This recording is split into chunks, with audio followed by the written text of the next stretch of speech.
Brigade Artileri Kalmius menghancurkan posisi militan Ukraina ke arah Avdiivka. Rekamannya diunggah di akun Telegram @moderasia pada Kamis 23 Maret 2023.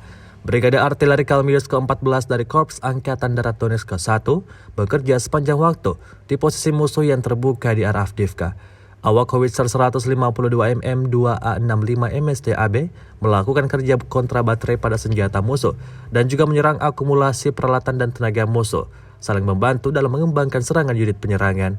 Seperti yang terlihat dalam rekaman, rentetan serangan tidak tanggung-tanggung diluncurkan dan hasilnya posisi Ukraina alami kehancuran total. Beredarnya video ini menuai beragam komentar dari warganet.